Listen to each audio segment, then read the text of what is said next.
Imagine someone has asked you to create an application that reports the average high, medium, and low temperature for your city. You could create 3 variables for each month. This would give you 36 variables to keep track of. That's 3 temperatures times 12 months. Determining the average low temperature for April would mean you'd need to have special code to match the selected month with the 3 variables for that month. That sounds like a lot of work. Luckily, there's a much better way that I want to show you.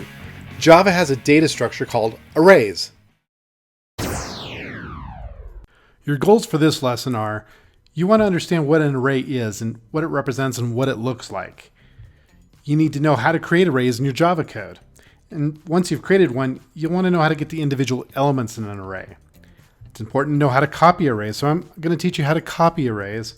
And there's a whole list of tasks you can do with an array, and Java has provided many of them for you. So you'll want to know how to use these tools in Java util arrays. In memory, an array occupies a region of memory. You can think of each memory location as a mailbox, each with its own address. In a previous lesson, you learned how to store a single value in a variable. The variable is held in a single memory location. For our weather example, we don't want to create 36 distinct variables. When we need to hold a larger ordered group of variables, all of the same type, we use an array. You can create an array of any type, including an array of arrays. We'll look at that later, but first, let's look at a simple array. Here's an array of 8 elements. Each element in an array is next to the previous element, ordered from least to greatest address. One of the key characteristics of an array is that it's a fixed length. If you specify an array to hold 8 values like this one, it will not grow when you try to add a 9th element. For an array with 8 elements, the index for each element is from 0 to 7. The first element always starts at 0. That's why you always see programmer jokes like this. Get it? First element, 0? Isn't that hilarious? Ha. All right, just to make things clear, if we populate our array with random variables like this, the 6th element, which has an index of 5, has the value of 67. Let's look at the Java statement required to declare an array. It starts with a Java type. This can be any Java type, in this case, long. The type is followed by 2 square braces. The braces tell Java that you want an array of this type. The variable name is like any other variable name. You can call it whatever you want. Make it a good name. Since we're starting with a temperature app, let's call it high temperatures. Then you have a choice of how you create your array, placeholders or literals. The first way is to use a new keyword. That looks like this. We specify the array type again, but this time we include the number of elements. This is the true number. If you want 10, put 10. This statement will create a Java array with 12 longs for elements. This statement saying, declare an array of longs, call it high temperatures. Then create an array of 12 longs and assign it to high temperatures. It's like when you create a normal variable and assign it to a value. The type is the array of long. The value is a particular array with 12 longs in it. The index to each element will run from 0 to 11. You can also break the declaration and creation up. This can be useful if you want to create your array with some time after declaring the array. If you know in advance what values for each element will be, you can also create the arrays from a list of literals. That looks like this. In this case, you don't need to tell Java how many elements are in your array. Java can figure it out.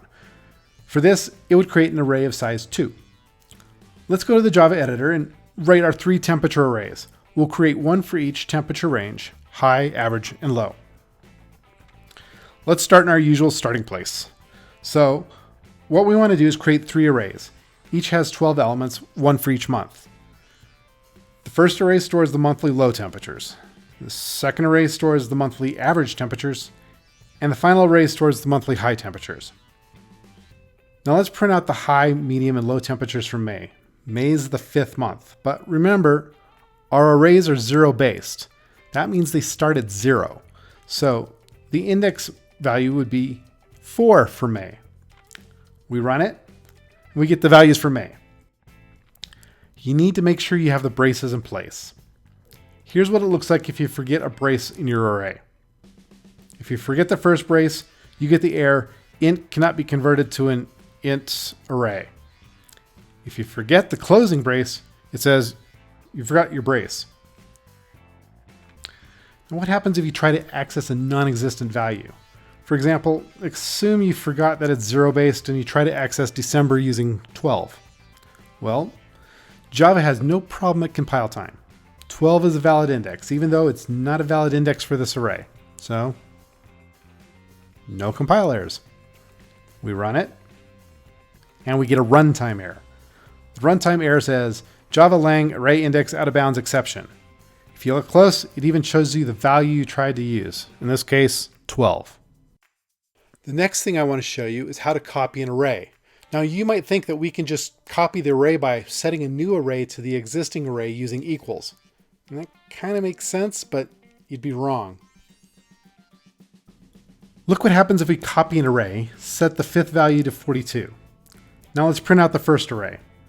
This is a special call to print arrays. Just know that it works when we use it. Methods are coming in later lessons. So the first array changed too. That isn't what we wanted. The reason is we copied a reference. That's a topic that we're going to cover later. In our mailbox analogy, we said a mailbox holds one type and one type only. The type that we're holding is an array reference, not the values in the array, just the address of our array mailbox. So we defined an array reference, then created an array and said our first reference points to that. Then we defined a second reference and pointed to the same array. So how do we copy arrays? We could copy each element over into a new array, but that would get annoying real quick. If we had millions in an array, even if we wanted to type each copy, that would take forever. There's got to be a better way. There's a better way. We're going to use more stuff we don't completely understand until we get to Java classes. Java has a special API for array manipulation called arrays. It has a call that moves arrays around in blocks, which is much more efficient. We want to copy an array. We just use this copy call. So let's try that. Let's go back to our problem. We had two arrays and we tried making a copy. We'll change the assignment to call arrays.copy instead. We run it again. And look, changing an element in the second array does not affect the first. Now I said earlier you could have a multi-dimensional arrays. That's really just a matrix of values ordered like this. To declare it, you just add another set of square braces, and that looks like this. Let's go create a multi-dimensional array in code.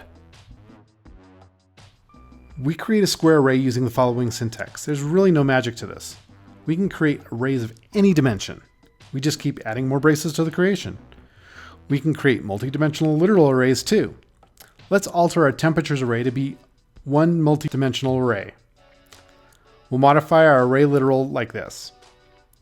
What we're doing is putting arrays as the elements in our array.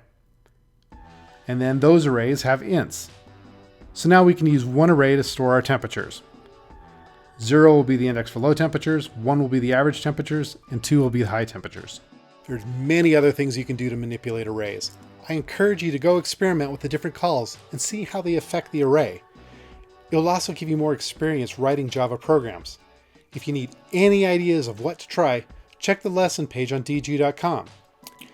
Let me know if you run into any issues down in the comments, and I'll see you in the next lesson.